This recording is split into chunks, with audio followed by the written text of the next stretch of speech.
Today what we're doing is we're just continuing with our understanding of helping behavior, and specifically we're looking now at what are the influences that will make us reluctant to help. Reluctant to help meaning that make us double think and basically double guess ourselves before we actually decide that we want to help someone. So what are the factors that actually influence our reluctance to help?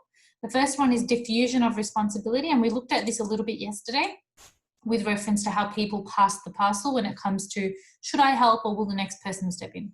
Audience inhibition is something new that we're going to look at today, and cost-benefit analysis is also something new which we're going to look at today. And all of these three are examples of influences or factors that make us reluctant or hesitant to help someone. Okay, so the first one we're going through is diffusion of responsibility, and we did look at this yesterday when we looked at Kitty Genovese's case, the lady who got murdered. And this is kind of like on the right hand side here, you can see like a little comic or a little cartoon, which is kind of like a modern interpretation of how people like today might have dealt with that Kitty Genovese's situation. So they might have looked out of their apartment windows and they might have like tweeted on social media about it, or they might have made a post on social media or reposted what someone else has posted. So essentially that's what diffusion of responsibility is. Diffusion of responsibility is this belief that if you're in a situation where other people are also present, it's not just you alone, you're going to be more likely to think that other people are going to somehow step up and take the responsibility for helping.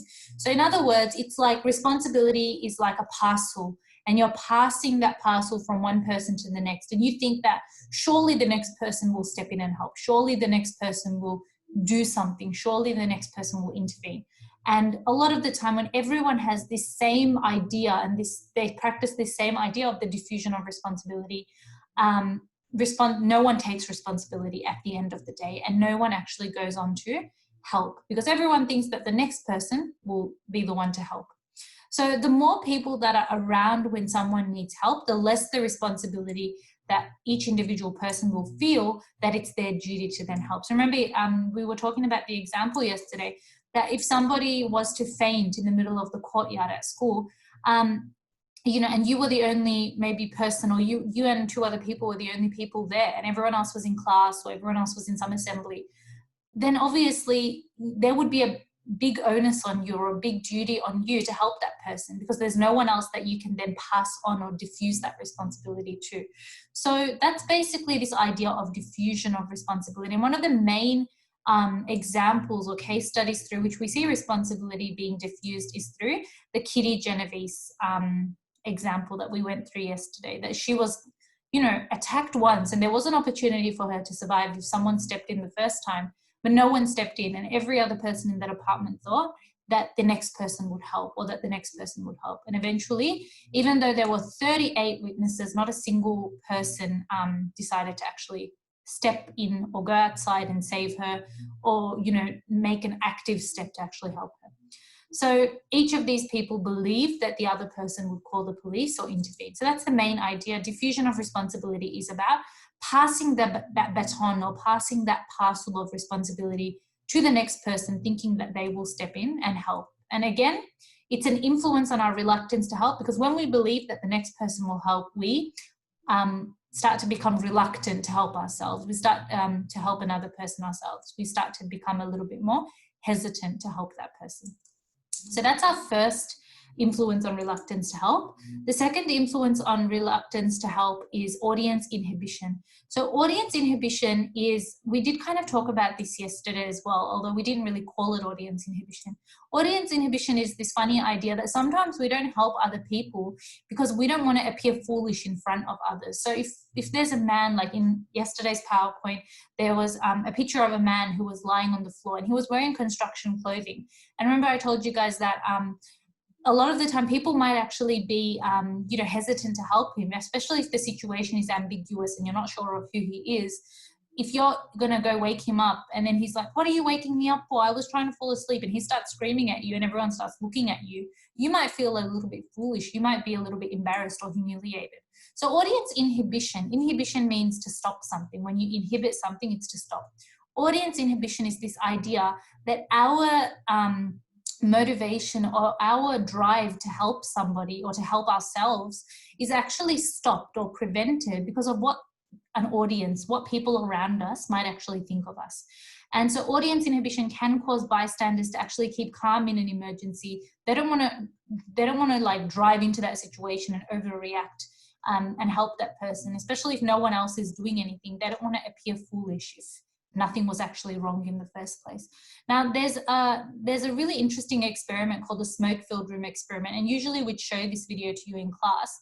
We'll see if we can maybe watch it when we get back, but you can find this on YouTube as well if you're interested. It's called the smoke-filled room experiment, and it was conducted by the same people that coined the term bystander effect. So they were interested to see whether a person who's in a room with other people, when they see smoke coming out of one of the side doors of that room, will they actually call for help, or will they just kind of sit there waiting for someone else to notice it as well? And so you can see the timer. This is just a little snapshot taken from the video, the actual video.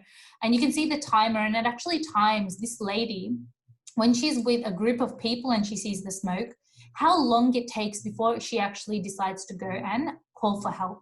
And when she's surrounded by people, it takes her a long time, even though she can clearly see smoke coming out of that room and the smoke is getting more intense by the minute, it takes her a long time to actually go and call for help. Compared to when she was put in that room alone, as soon as she saw the smoke, just to give it a few seconds, she was already out the door ready to call for help. Okay, so that's basically showing you that when you're with an audience, or when you're in front of an audience, or there's people around you, you don't only not help that person because you think someone else will take responsibility. You might not help that person because you feel that other people will think of you as being foolish. A lot of us don't want to draw attention to ourselves unnecessarily in public sometimes. So all of these things are what cause audience inhibition to be our second influence on our reluctance to help, or on our lack of motivation to help someone else. So that's audience inhibition. And the third influence on our reluctance to help is called cost-benefit analysis. So we know what costs are. Costs are something negative to us, something that we lose as a result of doing something. Benefit is something good for us, something that is beneficial for us, in other words. So cost-benefit analysis is that before helping someone, we look at what are the costs to us as a person and what are the benefits to us as a person. And that's exactly what the cost-benefit analysis is. It involves weighing up the personal and social costs of helping someone against the benefits of helping someone. Now, obviously, in some situations, if I'm walking past a neighborhood and there's a house on fire, and I know that, and let's say, for example, I have asthma, or I have some kind of respiratory condition, or let's say I'm not very good with closed spaces, I'm not very good with emergency situations. Even though I could help that person and I could get a good sense of fulfillment and feel good about myself, aka a benefit in helping that person and rescuing them from the burning house, I know that personally I might get harmed in the process. I might delay the actual rescue process. So now when the firemen actually come to the scene, they've got one extra person to save from the house.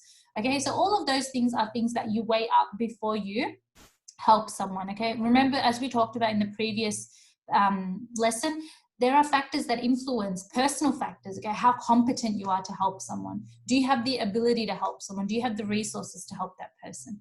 Okay, a lot of the time, if helping someone is going to endanger you as a person and very well endanger them as well, then the likelihood of you helping could actually come at more of a cost than a benefit. Okay, so benefits of helping are things like considering things like rewards. Okay, if your mum says, can you please, look after your little sister? And you're like, no, I was going to go out with my friends. But then she's like, okay, I'll give you some money for doing so.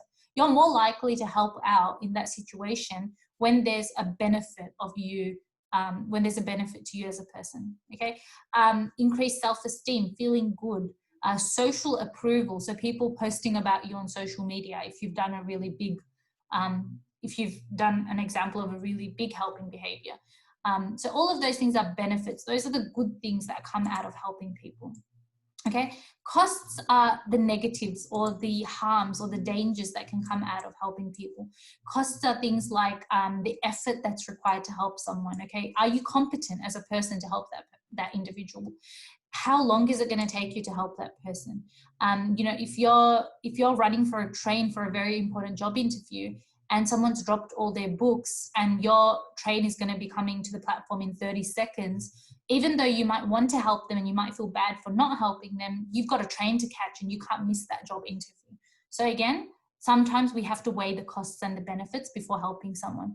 Also, risks such as personal injury. So if I try to go into that burning house and rescue that person, am I going to get injured in the process? Am I going to suffocate and faint because I have poor respiratory health or something like that?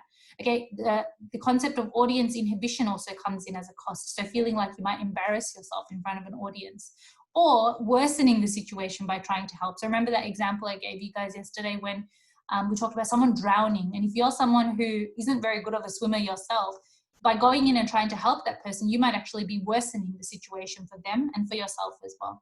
And so this little comic here is a really nice example of cost-benefit analysis.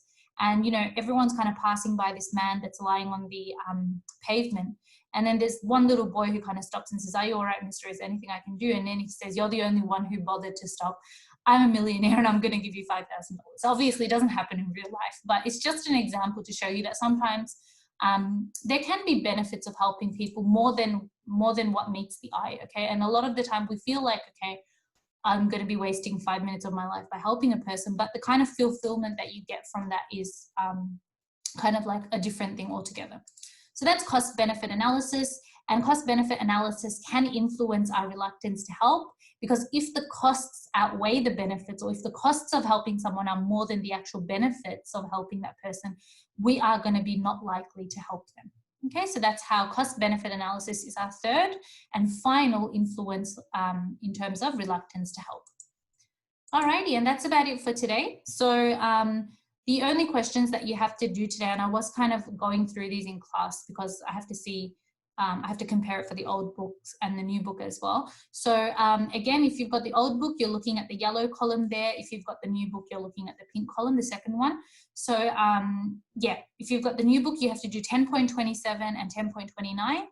And if you've got the old book, you've got to do 10.28 and 10.30. Okay, and if you have any questions about these particular spreads or learning activities, please feel free to send me an email. But yeah, other than that, that's about it for today.